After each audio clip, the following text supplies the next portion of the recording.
जय श्री कृष्णा, जय श्री कल की अवतार, जय गौहर शाही। नमस्कार, सत श्री अकाल, अस्सलाम वालेकुम, गौहर शाही, मरहबा, गुड इवनिंग।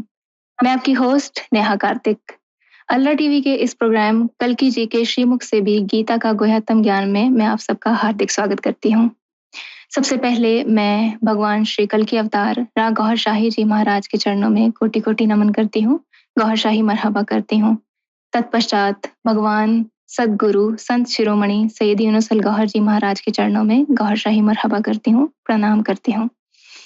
भगवान योगेश्वर श्री कृष्ण जी कह रहे हैं, गीता में हृदयम पार्थ, गीता में सारमोत्तमम, गीता में ज्ञान मत्युग्रम, गीता में ज्ञान मव्ययम, गीता में चौतमम स्थानम, गीता में परमम पदम, गीता में परमम गुरियम, गीता में परमो गुरु।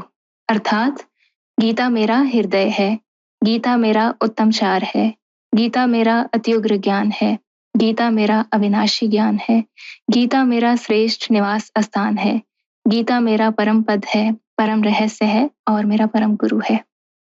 तो चलिए इस प्रोग्राम को आगे बढ़ाते हैं। तो सबसे पहले मैं हमारे जो भी पैनल में उपस्थित सम्मानित संत हैं, उन सबका बहुत बहुत स्वागत करती हूँ आज के इस प्रोग्राम में। आप सबको मेरा बहुत बहुत नमस्कार। जय श्री कृष्णा, जय श्री कल की अवतार जी। तो चलिए अब आगे बढ़ते हैं। तो गीता के इस कर्म में सबसे पहले हम जानने का प्रयास करेंगे स्वामी जी से। सबसे पहले मैं स्वामी जी को आमंत्रित करती हूँ पहले क्वेश्चन के लिए। क्वेश्चन नंबर 1, असिद्धि और सिद्धि में संभाव ही योग कहलाता है, इसे विस्तार से बताने की कृपा करें। जी स्वामी जी। जय श्री कृष्ण, जय कल के अवतार, वरिष्ठ संतों को नमन, बहन जी आपको भी नमन, और हमारे इस प्रोग्राम को देखने वाले सब भाई बहनों को हम दिल से स्वागत करते हैं। और इस प्रश्न की उत्तर की ओर आगे बढ़ते हैं। भगवान श्री कृष्ण अपने प्यारे शिष्य अर्जुन को निमित्त बनाकर समग्र मानव जात को उनके जीवन पर्यंत करने लायक सब प्रकार के कार्यों करते समय और कार्यों से मिलने वाली सिद्धि और असिद्धि में अपनी बुद्धि में समान भाव रखकर परमात्मा के सिमरन वाले योग में जुड़े रहने की सलाह देकर मनुष्यों के उसमें क्या क्या लाभ होगा, ये समझाने के लिए इस अध्याय 2 के श्लोक नंबर 48 में इस प्रकार भगवान श्री कृष्ण समझा रहे हैं। योगस्त कुरु कर्माणि संगम त्यक्त्वा धनंजय, सिद्ध सिद्धयोः समो भूत्वा समत्वं योग उच्यते।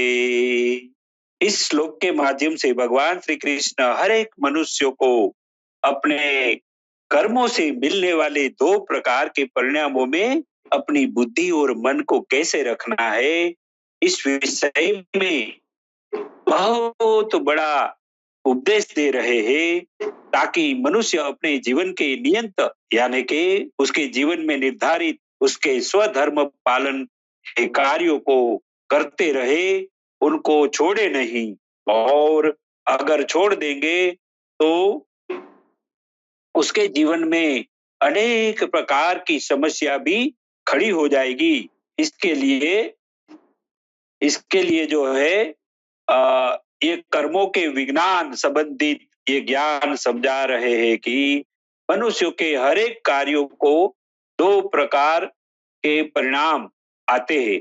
कार्यों से इच्छित फल मिलेंगे तो सिद्धि कहलाती है, और कार्यों से इच्छित कर्म फल नहीं मिलेंगे तो असिद्धि कहलाती है। कभी कभी मनुष्यों ने शुरू किए हुए कार्यों समय से पूर्ण होते हैं, और कभी कभी नहीं भी होते हैं। इस बातों का भगवान श्री कृष्ण को पता है, इसीलिए भगवान समझा रहे हैं कि जब कार्यों का परिणाम उसका फल अपनी इच्छा के अनुसार न मिले, तब मन और बुद्धि में निराशा हताशा लाने से दुख उत्पन्न होगा, और निराशा होके बुद्धि में निराशा और हताशा लाने से दुख उत्पन्न हो जाएगा और निराशा होके कर्मों को छोड़ देने से जीवन निर्वाह भी नहीं होगा। पारिवारिक समस्या, सामाजिक समस्या, राष्ट्रों की समस्या भी इसी कर्मों छोड़ने से होती है और दुखों का कारण भी यही बन जाता है। इसलिए भगवान यहाँ समझा रहे हैं कि किए गए कर्मों का परिणाम फल इच्छा अनुसार नहीं आता है, फिर भी निराश न होते हुए ये कार्यों को करते ही रहना चाहिए। वैसे करने से एक दिन सफलता मिल ही जाएगी। निराश होके कर्मों को अधूरा छोड़ देने से तो नुकसान ही नुकसान होता है। और भगवान श्री कृष्ण ने पहले भी समझाया है कि कुशलता पूर्वक कार्य करना वे भी एक योग है। और आगे यह भी भगवान ने समझाया है कि कर्मों को करना यह मनुष्यों के हाथों में उनके अधिकार क्षेत्रों में रखा गया है और उनके कर्मों का फल कब देना, कितना देना और कैसे देना, ये तो परमात्मा ने अपने हाथों में रखा है, अपने अधिकार क्षेत्र में परमात्मा ने रखा है। और यह भी समझाया है कि अच्छे कर्मों का अच्छा ही फल परमात्मा देता है और बुरे कर्मों करने वालों को जरूर बुरा उसका कर्मों का फल परमात्मा देता ही देता है। इसलिए भगवान समझा रहे हैं कि कर्मों के इच्छित फल सिद्धि न मिलने से निराश होने की जरूरत नहीं है। असिद्धि में भी अपनी बुद्धि और मन को परमात्मा के सिमरन रूपी योग में रखकर समत्व योग में रहने में ही मनुष्य का कल्याण है।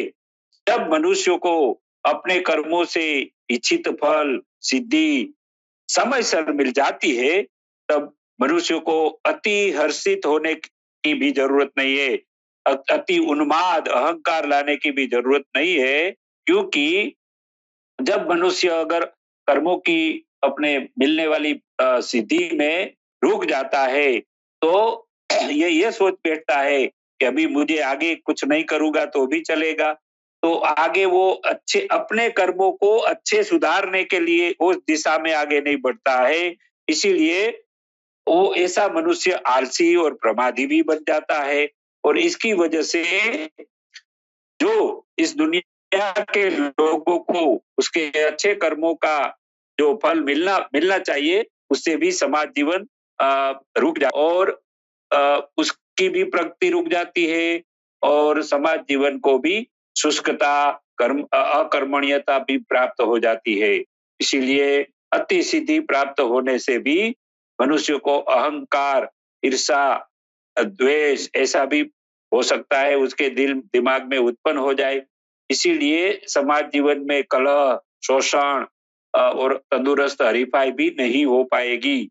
इसीलिए यहाँ भगवान उपदेश दे रहे हैं कि जब अपने कर्मों की सिद्धि में और असिद्धि में अपनी बुद्धि और मन को समतोल यानी कि नहीं अति खुशी नहीं अति गम रखे बिना अपनी मन बुद्धि को परमात्मा से जुड़ के रखो और उससे जुड़ के रखने से ही समता रूपी योग धारण करने से ही सबका जीवन सुखी होगा और आखिर में यही समभाव वाला योग से परमात्मा की प्राप्ति भी एक दिन जरूर हो जाएगी। जी दीदी जी। आपने बहुत ही अच्छे से इस प्रश्न का उत्तर दिया है असिद्धि और सिद्धि के विषय में, सुनकर बहुत अच्छा लगा। तो अब हम बढ़ते हैं नेक्स्ट क्वेश्चन की ओर। क्वेश्चन नंबर 2, भगवान श्री कृष्ण ने सकम कर्म को निकृष्ट एवं अधम तथा सकामी मनुष्यों को कृपाण क्यों कहा है? स्पष्ट करने की कृपा करें। स्वामी सच्चिदानंद नाथ जी महाराज। जी। सद्गुरु चरण कमलेभ्यो नमः। आप सभी का हार्दिक स्वागत एवं अभिनंदन है। सकाम कर्म वो है जिसका फल भौतिक पहचान बने। उदाहरण के लिए अगर कोई कार्य कर रहा है, कोई कार्य हो रहा है और उसमें कुछ श्रमिक लगे हुए हैं, तो श्रमिकों को तो उनका वेतन मिल जाएगा, उनकी मजदूरी मिल जाएगी। लेकिन अगर कोई वहीं बिना श्रम के श्रमदान कर रहा है तो तो इसको निष्काम कर्म कह सकते हैं भौतिक रूप में। लेकिन सकाम कर्म की जो भी कामना है या जो भी आसक्ति है वो इस दुनिया से ही मिलेगी, इस द्वैत में ही मिलेगा। जबकि भगवान कृष्ण बार बार कह रहे हैं कि कर्म किए जा, फल की इच्छा मत रख, निष्काम कर्म कर। इस द्वैत को, इस दुनिया को अपने दिल से निकालो। इस काम, क्रोध, मोह, मद, मत्सर को अपने दिल से जब तक नहीं निकालोगे तब तक उस सत्य से तुम्हारा सामना नहीं हो पाएगा, उस सत्य को तुम नहीं पहचान पाओगे। कबीर ने भी कहा कि माया मरी न मन मरा, मर मर गया शरीर, आशा तृष्णा ना मरी, कह गए दास कबीर। तो हमारी आसक्तियां नहीं जाती हैं, हम कामनाएं अनंत तक रखते हैं। मृत्यु तक हम निरंतर यही सोचते हैं कि हम ये भी बना लें, हम वो भी बना लें। तो जो ये लोभ है, ये मोह है, ये परमात्मा से मिलन में बाधक है। और भाई अगर ये मिल भी गया तो इस फल को भोगने के लिए हमें पुनः शरीर धरना पड़ेगा, पुनः शरीर में आना पड़ेगा। फिर उसी आवागमन के बंधन में हम बंधे रहेंगे, तो फिर फायदा क्या है? भगवान कृष्ण ने कहा कि ऐसे कर्म बुद्धि योग से अत्यंत दूर होते हैं।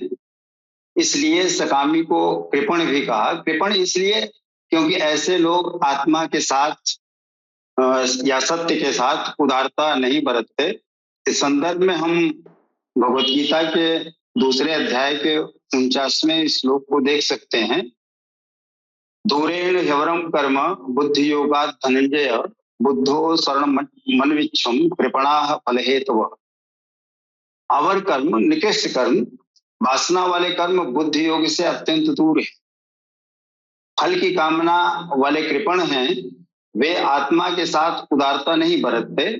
अतः समत्व बुद्धि योग का आश्रय ग्रहण कर जैसी कामना है वैसा मिल भी जाए तो उसे भोगने के लिए शरीर धारण करना पड़ेगा। आवागमन बना रहेगा तो कल्याण कैसा?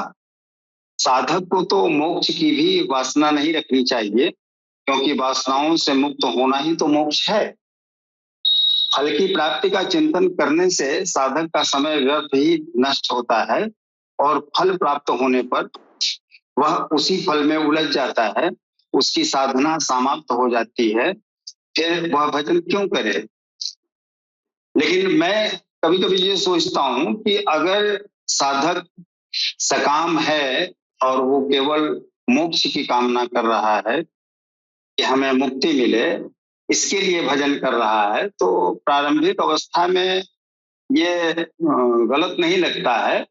क्योंकि जब तक हम दुनिया में हैं तब तक इस दुनिया के बंधन में इतना जल्दी छूट जाना असंभव सा है। तो बाकी कामनाएं अगर हम न करें, केवल और केवल मोक्ष की कामना करें, तो निश्चित रूप से मुक्त करने के लिए परमात्मा को दर्शन देना ही होगा। और जब वो दर्शन देगा तो वार्तालाप भी होगी, और ज्यों ही ये दोनों काम हुए ये सारी वासनाएं मिट जाएंगी, ये दुनिया छूट जाएगी, हम द्वैत से अद्वैत में चले जाएंगे।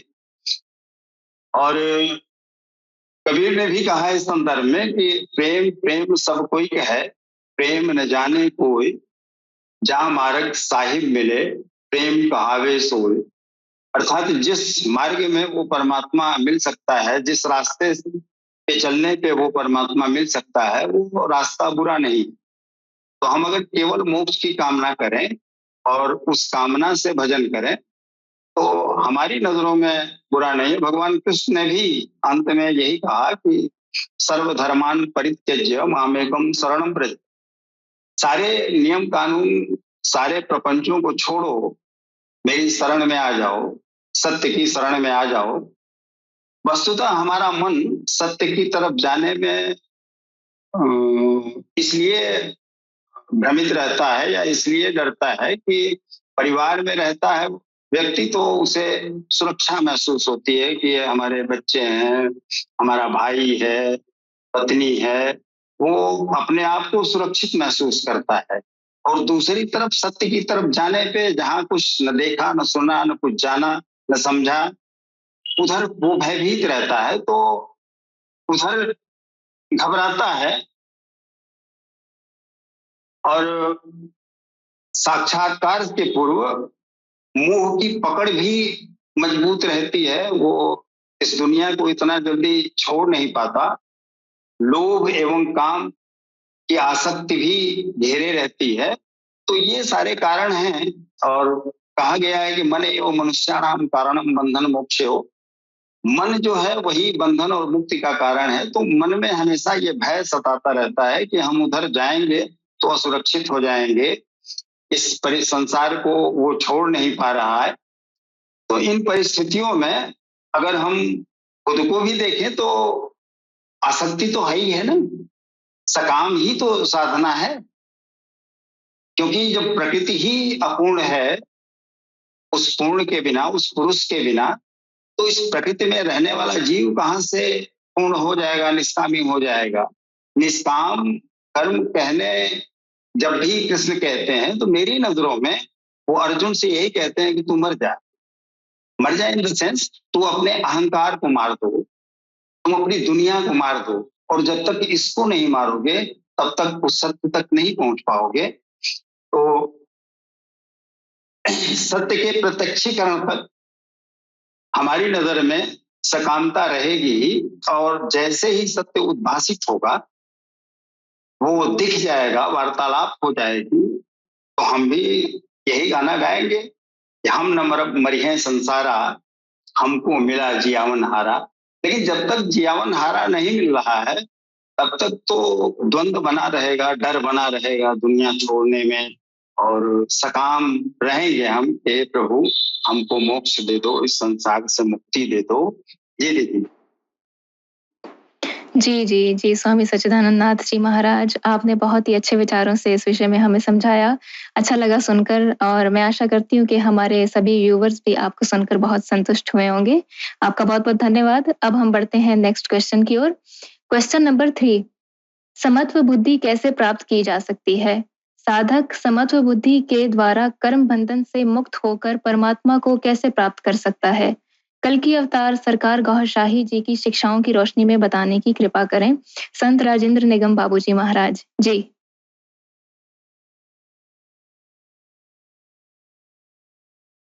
प्रथम हम अपने भगवान सदगुरु सैयदी यूनुसल गौहर जी महाराज के चरण कमलों में नमन करते हुए पैनल में उपस्थित हमारे दिव्य संतों को भी मैं सर नवाकर प्रणाम करता हूँ। अपने छोटी बहन नेहा दीदी को भी मैं नमस्कार करता हूँ। बहन ने जो सवाल किया है, बड़ा महत्वपूर्ण सवाल किया है। समत्व का भाव और समत्व के भाव से हम कैसे ईश्वर की तरफ बढ़ते हैं, ये इंसानियत के लिए ये जानना बहुत जरूरी है। पहले तो ये जानना है कि समत्व का भाव किसे कहते हैं। समत्व का भाव जो है दूसरों के प्रति समान भाव का उद्भव अंदर जो है इंसान के मन में, हृदय में दूसरों के प्रति समान भाव का उद्भव हो जाता है। तो ऐसी स्थिति जो है समत्व बुद्धि कहलाती है। राग द्वेष के कारण ही हम अपने से दूसरों को अलग समझने की नादानी करते हैं। ये राग द्वेष ही काम, क्रोध, लोभ, मोह, अहंकार को बढ़ाते हैं। अर्थात अगर हमारे अंदर समत्व भाव नहीं है तो राग द्वेष मौजूद है, और ये राग द्वेष ही जो है काम, क्रोध, लोभ, मोह, अहंकार का जन्मदाता है। दूसरे शब्दों में कहें कि इन 5 दोषों के कारण ही मानव में राग द्वेष पनपते हैं। समत्व बुद्धि का भाव योग का प्रथम सोपान है।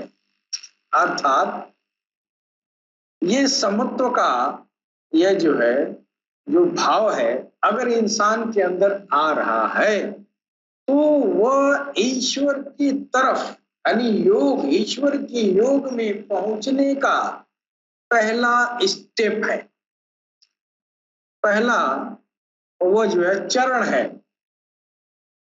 तो कर्म योग की चर्चा में भगवान श्री कृष्ण ने गीता में कह रहे हैं कि सुख दुख लाभ हानि जय पराजय को समान समझकर ये आराधना में आरूढ़ होने से ही मनुष्य पाप का भागी नहीं होगा। इन विरोधाभासी स्थितियों में समभाव रखना चाहिए। अब समभाव तभी होगा जब राग द्वेष मिटेगा, तभी समभाव आएगा और तभी जो है हम ये पापों से निवृत्त हो पाएंगे। तो इस समत्व से अपनी मनमर्जी करने में असमर्थ हो सकते हैं। सुख दुख लाभ हानि जय पराजय आदि को समान मानने की साधना इन्हें मूल्यों से रिक्त करने की साधना है। यह स्थिति राग द्वेष के परित्याग के बिना पूरी नहीं की जा सकती।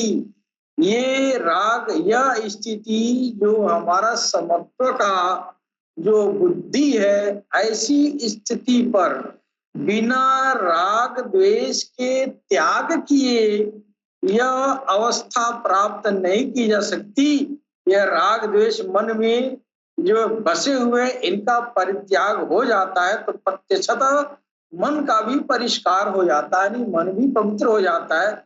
यही वह साधना की सीढ़ी है जो साधक की जीवन दृष्टि बदल देता है। समत्व की साधना राग द्वेष जैसे दोषों का क्षरण होने लगता है। समत्व के साधना के द्वारा राग द्वेष जैसे दोषों का क्षरण होने लगता है। अब ये जो राग द्वेष है, काम क्रोध लोभ मोह, इसी से उत्पन्न होता है और इसको जो है ये सरकार बहरशाही के शिक्षाओं की रोशनी में इसको नफूस कहा गया है। नफ्स यानी आसुरी प्रवृत्तियां, आसुरी आत्मा, आसुरी आत्मा के जरिए आसुरी प्रवृत्तियां आती हैं और यह जो है इसका मूल कारण है यही जो है राग और द्वेष जो काम क्रोध लोभ मोह से ये जो है इसको उत्पन्न करता है। और ये अहंकार का ये जो है समत्व की साधना करते हैं तो अहंकार का जो भाव होता है वो कमजोर होने लगता है। परिणाम स्वरूप दूसरों के प्रति सहज रूप में समत्व भाव, करुणा और संवेदनशीलता की निष्पत्ति होने लगती है। समभाव की उत्पत्ति धार्मिक, नैतिक और राजनीतिक विधियों द्वारा भी संभव है, किंतु ऐसा समभाव निरोधात्मक है जो पुलिस व न्यायालयों के द्वारा की जाने वाली प्रतिज्ञा के तहत आता है। इसके बिल्कुल विपरीत साधना के द्वारा समत्व योग के परिणाम व्यक्तित्व के रूपांतरण में सहायक होते हैं। वास्तव में वैदिक धर्म मन के परिष्कार पर बल देता है। अपरिष्कृत मन के द्वारा किया गया सदाचारण भी गीता के अनुसार पाखंड माना गया है। अपरिष्कृत मन के द्वारा यानी अगर मन नापाक है, अशुद्ध है और मन का परिष्कार नहीं हुआ है, मन अगर अपरिष्कृत है, इसमें काम क्रोध लोभ मोह मद मत्सर अत्याचार व्यभिचार के कुविचार उसमें मौजूद है, तो ऐसे अपरिष्कृत मन के द्वारा किया गया सदाचरण भी अंदर बहुत कुछ है, पाप भरा हुआ है और सदाचरण का ढोंग कर रहे हैं। इसको भगवान कृष्ण ने गीता में इसको जो है पाखंड बताया है। इसलिए मन के परिष्कार की साधना भाव में समत्व का भाव का उदय कर सकेगी, जिसके वास्तविक जीवन जीने की सहज अनुभूति होगी। जीवन की संपूर्णता के लिए समत्व योग की साधना ये प्रारंभिक सोपान है, अर्थात ये समत्व के भाव से यह जो है अहंकार, ये काम क्रोध लोभ मोह मद मत्सर ये जो भाव आते हैं, ये राग द्वेष इसके बाप है, और राग द्वेष से ये सब पांचों विकार निकलते हैं। और इन्हीं विकारों को शमन करने के लिए एक रास्ता जो है भगवत गीता में भगवान ने ये बताया है कि ये समत्व भाव के जरिए ये राग द्वेष मिट जाता है, जिससे साधना के पथ में आगे योगी बढ़ता है।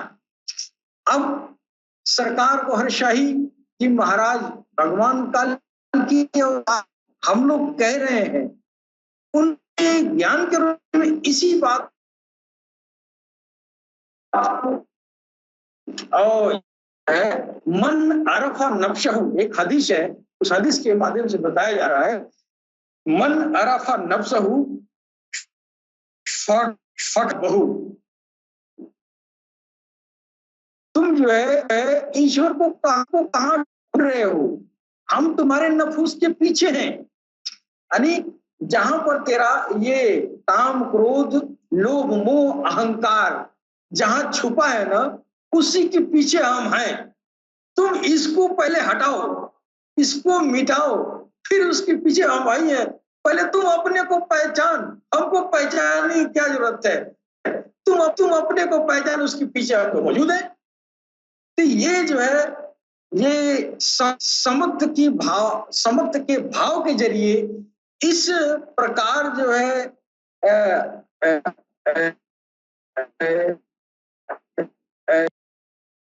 बताया गया। लेकिन हर्षाही इसी को और भी इसको उन्नत करके कि अगर तेरे दिल में तेरे भगवान का तेरी समाहित हो जाए, उस भगवान के नाम का अखंड संकीर्तन जारी हो जाए, तो उस अखंड संकीर्तन के जरिए जो तेरे दिल में जो ज्योति बनेगी वो पूरे जिस्म में फैल जाएगा, पूरे खून में फैल जाएगा। और जब खून में फैल जाएगा तो ये जो भाव आ रहे हैं राग द्वेष के, जो काम क्रोध लोभ मोह मद मत्सर अहंकार को जन्म दे रहा है, इन चीजों के ये जो है ये उस ज्योति के जरिए, भगवत नाम के ज्योति के जरिए इनका क्षरण होगा। और जब इनका क्षरण होने लगेगा फिर समत्व का भाव खुद ब खुद आने लगेगा। समत्व का मतलब ये जो है सुख दुख में ये जो है एकीकार भाव होना चाहिए। भले कितना हो दुख में इंसान हो, उसके चेहरे पर सिकन न आए। अगर बहुत दुख का मौका है तो उस मौकाम पर भी उस इंसान के, उस योगी के ये माथे पर उसका सिकन न आए। वो न दुख से दुखी होता है और न वो सुख से सुखी होता है। वो समत्व का भाव उसके अंदर आता है। जब ये समत्व का भाव आ जाता है फिर क्या पूछना है? फिर अपने इस शैतान को, इस काम क्रोध लोभ मोह मद मत्सर अत्याचार व्यभिचार अहंकार को, इसको मिटाने में मदद मिलती है। वही बात जो है भगवान कृष्ण ने कहा, वही बात सरकार गौहरशाही कह रहे हैं कि समत्व का भाव वो भगवत नाम के सिमरन से पैदा होती है। जब समत्व का भाव पैदा हुआ फिर जो है इन काम क्रोध लोभ मोह मद मत्सर अहंकार का नाश होना शुरू हुआ। फिर आगे का रास्ता खुल गया। अब वो सिराते मुस्तकीम यानी भगवान की तरफ वो चल दिया। और समत्व का भाव इधर गीता में कहा गया कि योगी का योग का प्रथम सोपान है। मतलब ये कि जो मेरे अंदर समझदारी आ गई कि ये अमुक चीज गलत है, ऐसा नहीं होना चाहिए, और अमुक चीज सही है, सही और गलत में वो निर्णय लेना शुरू कर दिया। अब उसके अंदर समत्व का भाव आ गया। फिर यहाँ से उसके अंदर जो विकार छुपे हैं उन विकारों पर नियंत्रण किया जा सकता है। तरीका सरकार ने हृदय सिमरन को बताया कि दिल में भगवत नाम का सिमरन करो, और उस सिमरन के जरिए जो ज्योति, जो दिव्य ऊर्जा बनेगी, उस ऊर्जा के प्रभाव में समत्व का भाव आना शुरू होगा और काम क्रोध लोभ मोह अहंकार पर नियंत्रण हो सकता है। जी बहन। राज, आपका बहुत बहुत धन्यवाद। समत्व बुद्धि कैसे प्राप्त की जा सकती है और इसका भाव क्या है, इस विषय में बहुत ही महत्वपूर्ण व्याख्या की है आपने। बहुत अच्छा लगा सुनकर। तो अब हम बढ़ते हैं नेक्स्ट क्वेश्चन की ओर। क्वेश्चन नंबर 4, साधक मोह रूपी मैल को त्याग कर बहुत से मत मतांतरों से कैसे बाहर निकल पाता है, समझाने की कृपा करें। स्वामी विश्वानंद जी महाराज। जी स्वामी जी। साधक अपनी बुद्धि से मोह रूपी मेल को कैसे त्याग पाता है, उसको भगवान श्री कृष्ण इस अध्याय 2 सांख्य योग के श्लोक नंबर 52 में इस प्रकार समझा रहे हैं। यदा ते मोह कलिलम बुद्धि व्यर्तितरिष्यति तदा गन्तासि निर्वेदम् श्रोतव्यस्य श्रुतस्य च। भगवान इसका अर्थ यही समझा रहे हैं कि जैसे गंदे कपड़े मेल से गंदे कपड़े होते हैं, वो कपड़े में से मेल निकालने के लिए साबुन पाउडर जरूरी है, वैसे नाभि आत्मा ने बुद्धि में विषय विकारों को भोगने का, नकारात्मक कार्यों करने का भाव रूपी मेल लगाया हुआ है। उनको निकालने के लिए परमात्मा का प्रकाश, शक्तियां, ज्ञान दिल में उत्पन्न करना जरूरी है। प्रथम भगवान यह भी समझा रहे हैं कि बुद्धि तक मोह रूपी मेल कैसे लगता है, इसकी शुरुआत कैसे होती है,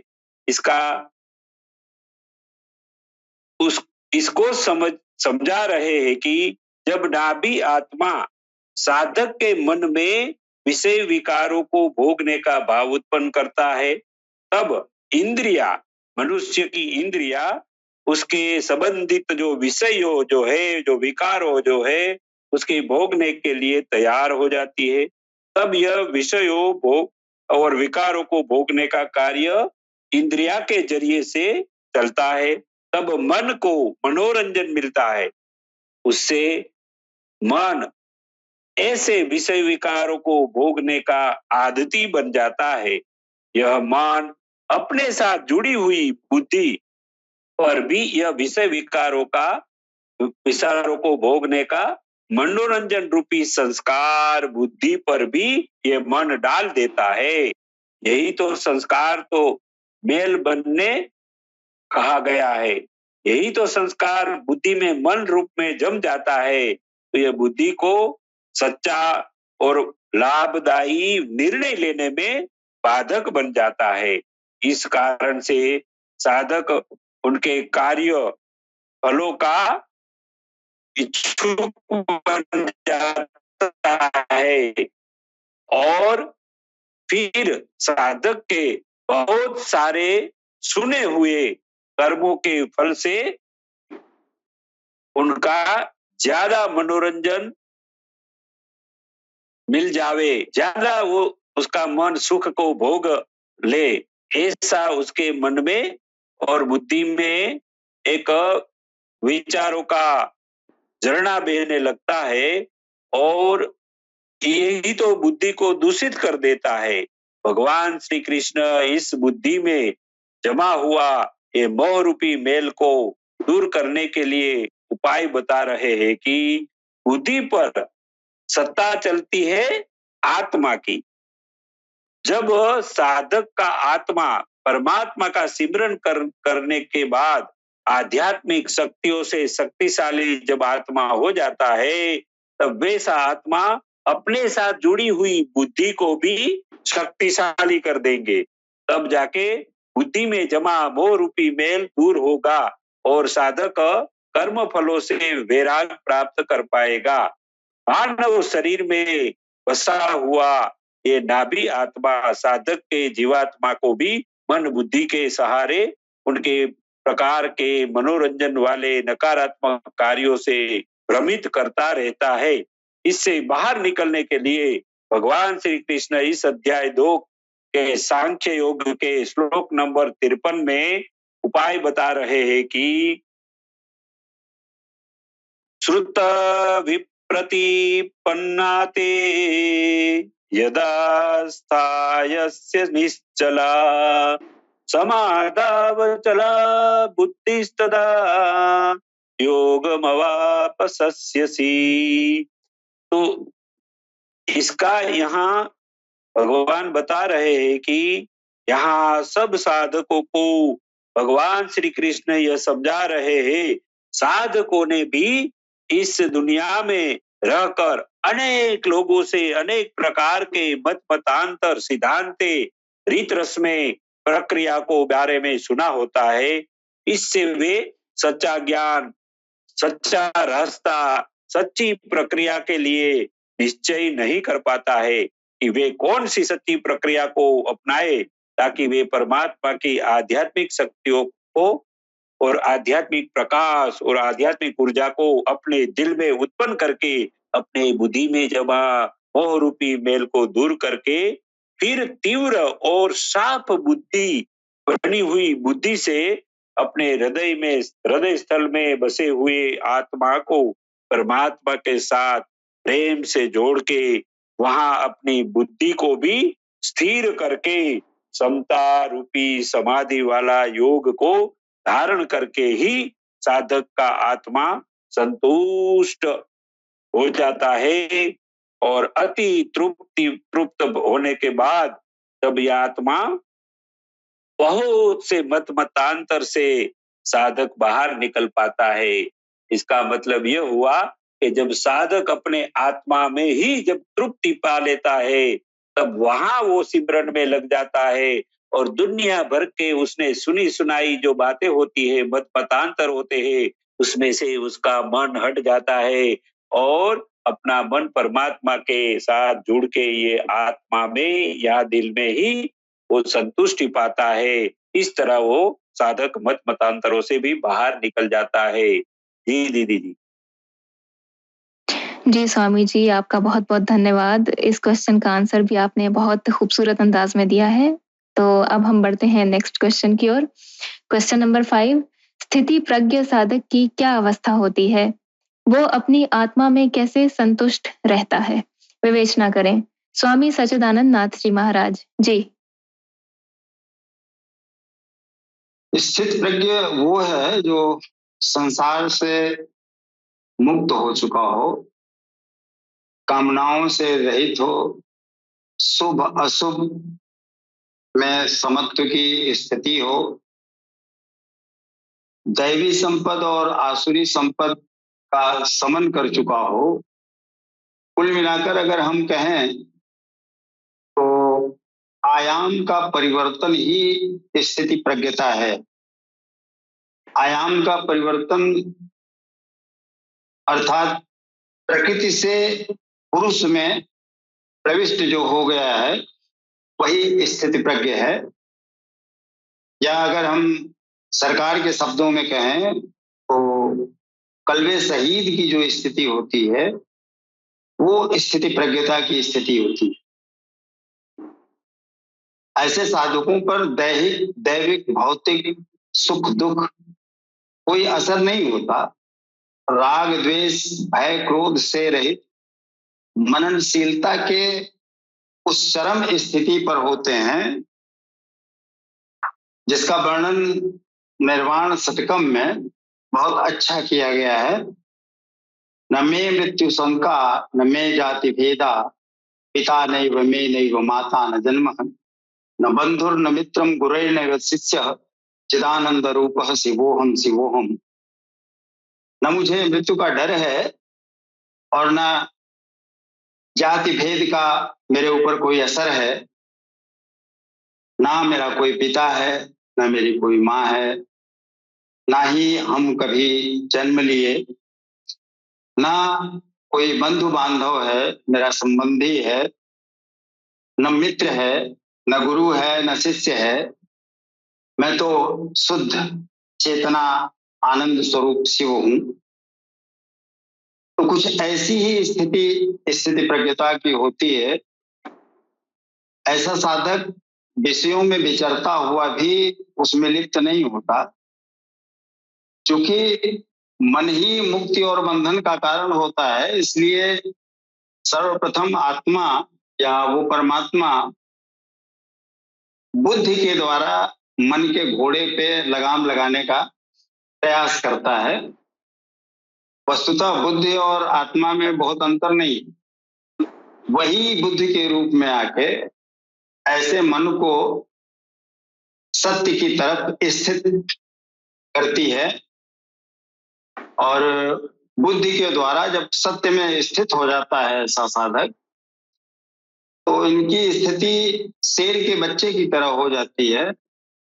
जैसे शेर का बच्चा मस्त रहता है और उसे यहाँ से वहां अगर ले जाने की स्थिति बनती है, तो शेर स्वतः अपने मुंह में उसको दबाता है और यहाँ से वहां लेके जाता है, वो अपनी मस्ती में मस्त है। तांत्रिक भी कहते हैं कि एक ही संकेत गुरु ने शिष्य के प्रति कर दिया, 10 महाविद्या लगी आके हमें कुछ करने। तो जब ऐसी स्थितियां आ जाती हैं तो माया बड़ी तेजी से पीछे आती है और अवसर का तलाश करती है कि कब मौका मिले इसको इस स्थिति से विचलित कर दो। कबीर ने भी इस स्थिति के विषय में कहा कि माया छाया एक सी, बिरला जाने को भगता के पीछे चले, सम्मुख आगे सोए। अगर कोई भक्त नहीं है तो मृग मरीचिका सी, जैसे मृग देखता है तपती हुई गर्मी में कि थोड़ी दूर पे जल दिख रहा है, लहरें जल की दिख रही हैं, और वो दौड़ता है, उसकी तृष्णा नहीं जाती, वो भागता रहता है और अपने प्राण को त्याग देता है। लेकिन अगर कोई भक्त हो गया, मुमिन हो गया, तो वो उसके पीछे पीछे आती है।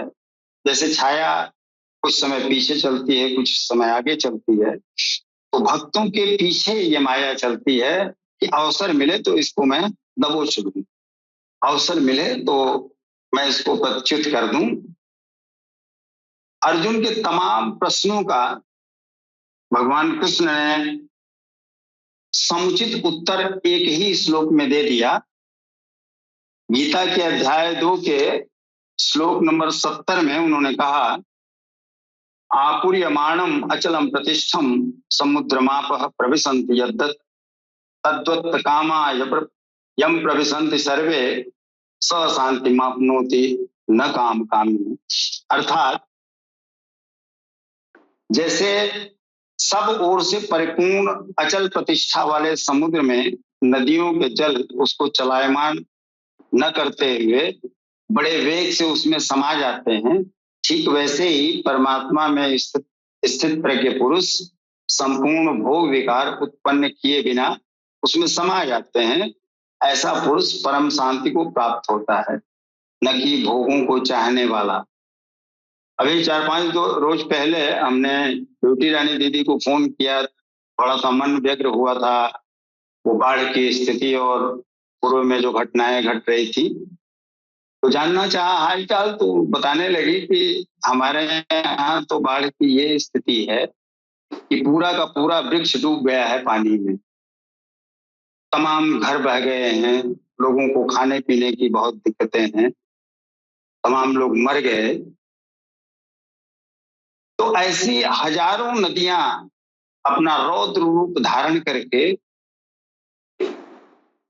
पेड़ों को उखाड़ती हुई, फसलों को नष्ट करती हुई, घरों को रौंदती हुई, हत्याएं करती हुई समुद्र में समा जाती हैं, लेकिन समुद्र के जलस्तर में 1 इंच का भी अंतर नहीं कर पाती। ठीक इसी प्रकार स्थिति प्रज्ञ महापुरुष के प्रति संपूर्ण भोग उतने ही वेग से आते हैं, किंतु समाहित हो जाते हैं। उन महापुरुषों में न शुभ संस्कार डाल पाते हैं न अशुभ। योगी के कर्म अशुक्ल और अकृष्ण होते हैं, क्योंकि जिस चित्त पे संस्कार पड़ते हैं वो चित्त तो निरोध कर दिया गया है, उसका विलीनीकरण हो गया है, तो संस्कार डालेंगे कहाँ? इसके साथ ही भगवत्ता की स्थिति आ जाती है। अब संस्कार पड़े भी तो कहाँ पड़े?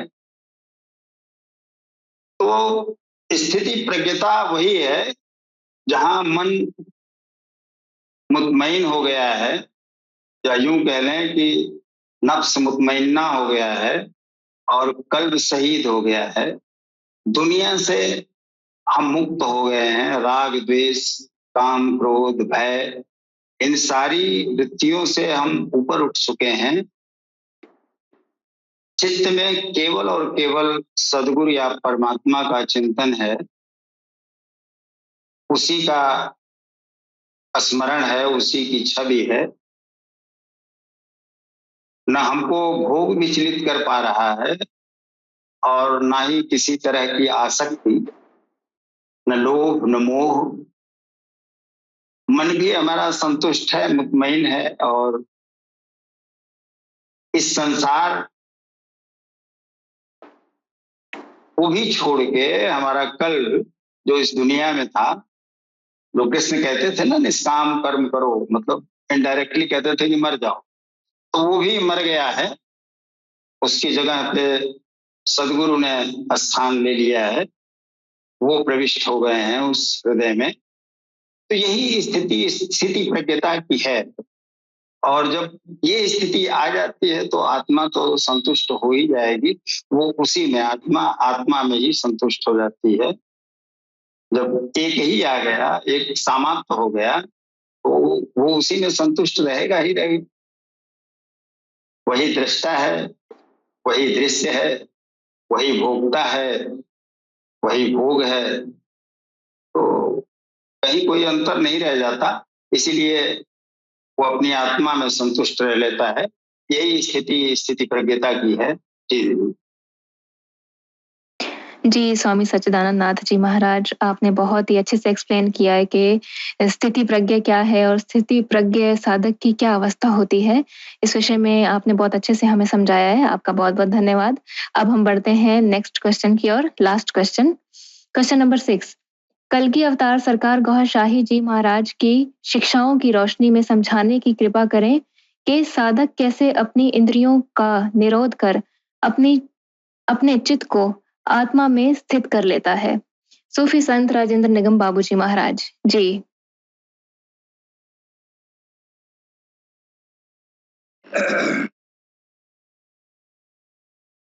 देखिए,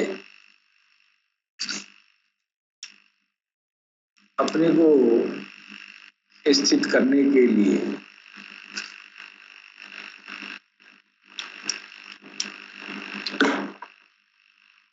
खुद को पहचानना पड़ता है। खुद को पहचानना ये जो है युगों युगों से हर ऋषि महर्षि और जितने भी आध्यात्मिक गुरु हैं, लगभग सब लोग जो है एक ही बात कहते हैं और गीता में भी यही बात कही जा रही है। बार बार इच्छाओं को, अपने इंद्रिय ये जो है उसकी उपद्रव को शांत करने के लिए बार बार इशारा जो है अपने इंद्रियों की तरफ किया जा रहा है।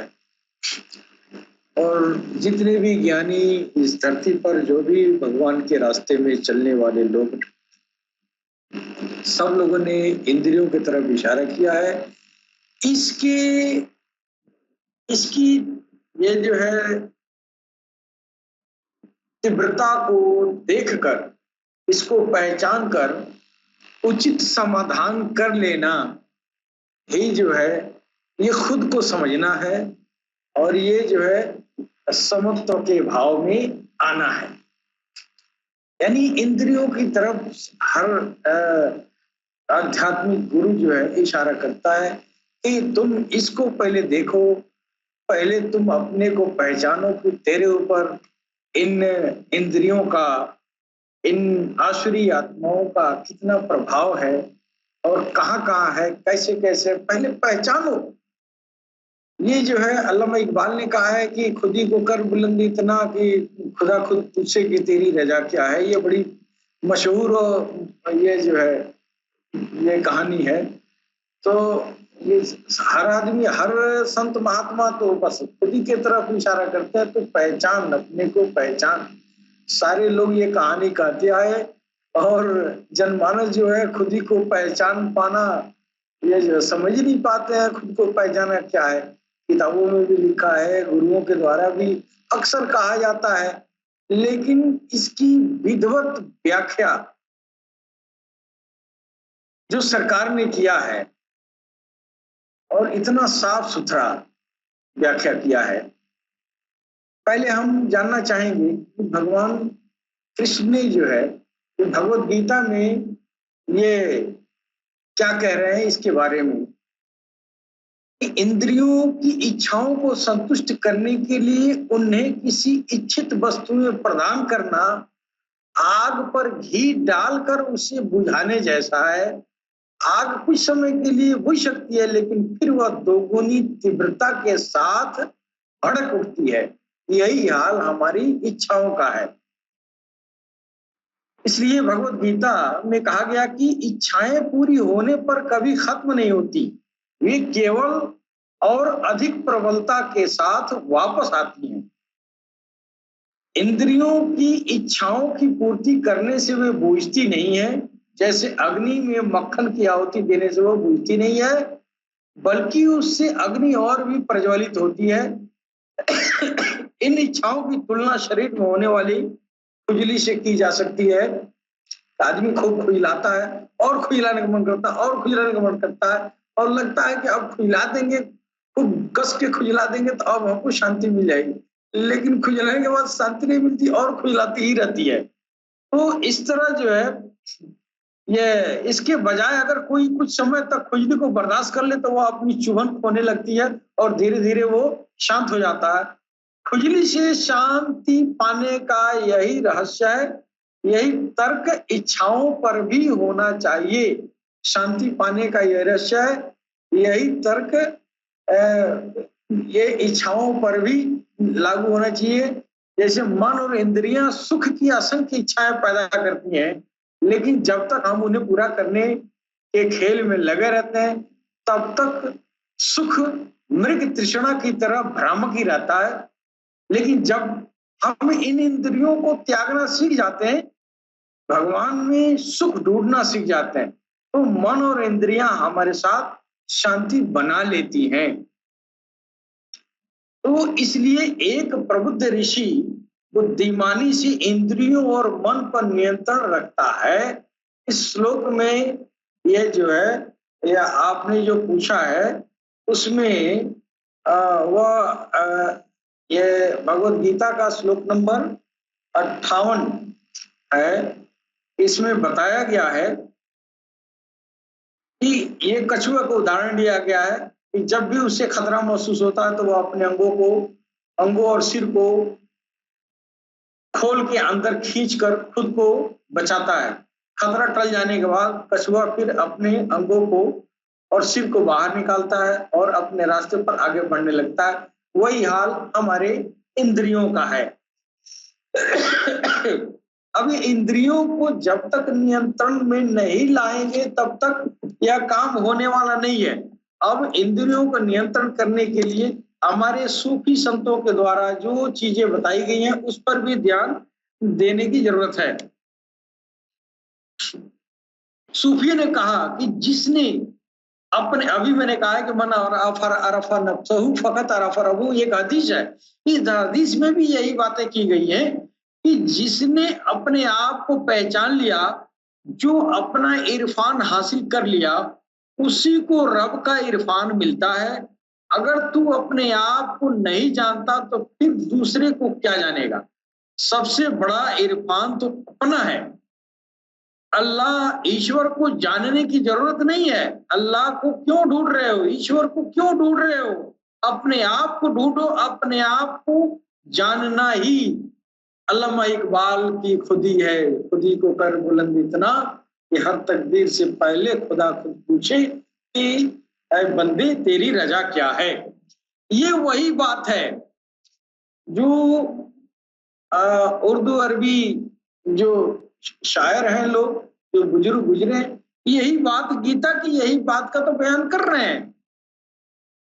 ये खुदी को बुलंद करना इतना कि हर तकदीर से पहले यदि अपने आप को इतना पहचान ले कि तेरी तकदीर लिखने से पहले ईश्वर तुझसे पूछे कि बता तेरी इरादा क्या है और क्या चाहिए, और अब खुदी के साथ मकाम है, इसको पहचानने की जरूरत है। इस खुदी के 7 दरवाजे हैं और पहला दरवाजा उसका खुदी का है, ये नफ्स। यही वो राग द्वेष जिसका बाप है, काम क्रोध लोभ मोह मद अहंकार, ये उसके पुत्र हैं और उसी को सूफियों ने नफ्स कहा है। और ये नफ्स जो है खुदी का पहला दरवाजा है। इसको पहचान लिया तो फिर दरवाजा आगे खुलता जाएगा, आगे खुलता जाएगा। और पहले दरवाजे से आप जो है, जो दूसरा दरवाजा आपका है, वो आपका दिल है, हृदय है। और आखिर में जो दरवाजा है इसका खुदी का, वो है अना मस्तिष्क, यानी अपने तक पहुंचना, अपने को पहचानना। अपने को पहचानने के लिए ये खुदी के ये 7 दरवाजे हैं। ये पहला दरवाजा आपका नफुस है, यानी जब अपने को योग साधना में लगाए तो पहले अपने नफ्स से लड़ाई करना पड़ेगा। अपने नफ्स जो लड़ाई हो रही है उसको जो है खुदी का पहला दरवाजा कहा जा रहा है। इस तरह कल्ब, ये जो है रूह, शीरी, खफी, अफा और ये जो है अना, ये तमाम तरह के ये जो है दरवाजे हैं। और नफ्स के रास्ते घुसते हैं, कल्ब के रास्ते दाखिल होते हैं और अना के रास्ते खुदी तक पहुंच जाते हैं। और अना क्या है? अना है वो आपके अंदर एक ऐसी सूक्ष्म आत्मा मौजूद बैठी है कि उस दरवाजे तक आप पहुंच रहे हैं तो वहां पर जो है परम पिता परमेश्वर, वो ईश्वर का दर्शन होता है। तो वहां तक पहुंच रही, जब वहां पहुंच गए तो ईश्वर को पहचान लिए कि ईश्वर कहाँ है, कैसे है और कितना खूबसूरत है, कैसा सुहाना है, वहां जाके पता चल रहा है। लेकिन पहले हमको अपने पहले दरवाजे नफ्स से जूझना है। और नफ्स के अंदर यही राग द्वेष इसका जो है ज्येष्ठ पुत्र है। और उस राग द्वेष के जो है ये और भी विभत्स पीढ़ियां हैं जिनका नाम काम क्रोध लोभ मोह मद मत्सर है। इन सब को मारकर अंदर दाखिल होना है, फिर जो है आप हृदय तक पहुंचेंगे। जब हृदय तक पहुंचेंगे तो एक न एक दिन आपका जो है वो दरवाजा मिल ही जाएगा, अना का दरवाजा, जहां पर भगवान से रूबरू साक्षात्कार हो जाएगा। तो भगवान कृष्ण भी यही बात कह रहे हैं कि इंसान के अंदर ये जो इंद्रियां हैं, जो नफ्स है, ये कछुए की तरह हैं। और ये जैसे कछुआ जो अपने दुश्मन को देखता है तो अपने हाथ पांव सिकोड़ के अंदर खोल में डाल देता है, और जब देखता है कि अब तो निश्चित हो गए, अब हमको कोई छूने वाला नहीं है, फिर वो हाथ पैर बाहर चलाने लगता है। उसी तरह हमारी इंद्रियां हैं, ये इंद्रियां जो उसी कछुआ की मिसाल की तरह है, जैसा कछुआ है। तो इस इंद्रियों को ये शांत करने के लिए ये जो है समभाव समत्व भाव का ये जो है समत्व बुद्धि को विकसित करना होता है। और उसी समत्व बुद्धि को जब विकसित करेंगे तो काम क्रोध लोभ मोह मद मत्सर अत्याचार व्यभिचार अहंकार ये सब नष्ट होता है, इसी समत्व बुद्धि के जरिए होता है। तो समत्व बुद्धि तभी आता है, सरकार गौहर शाही कह रहे हैं कि जब तक तू अपने प्रभु का नाम अपने दिल में दाखिल नहीं करेगा और दिल में भगवत नाम का अखंड संकीर्तन नहीं जारी होगा, जब तक भगवान के नाम का ज्योति दिव्य ऊर्जा वो डिवाइन एनर्जी नहीं बनेगी, तब तक तेरे अंदर समत्व का भाव जागृत नहीं होगा। जब समत्व का भाव जागृत नहीं होगा तो हमारी इंद्रियां भी मान में नहीं आएंगी। फिर उसी कछुआ के तरह काम करेंगी कि बस जब देखे कि दुश्मन आ गया तो अंदर सिकोड़ दिया, और जब देखा कोई खतरा नहीं तो बाहर निकल गया। तो ये भगवान के साक्षात्कार तक जाने के लिए ये इंद्रियां, जो हमारा नफूस है, जो ये हमारे खुद ही का पहला दरवाजा है और आखिरी दरवाजा खुद ही से दाखिल होके, नफ्स से दाखिल होके अना तक पहुंचते, वहां जाके आपका दर्शन दरस-परस हो जाता है। इसके साथ ही हम अपनी वाणी पर विराम देंगे। सलाम, नमस्ते, सत श्री अकाल, गौर शाही मरहबा, जय श्री कृष्णा, जय श्री काल की अवतार, जय गौहर शाही। जी, आपका बहुत बहुत धन्यवाद संत राजेंद्र निगम बाबूजी महाराज। आपने बहुत ही महत्वपूर्ण व्याख्या की है।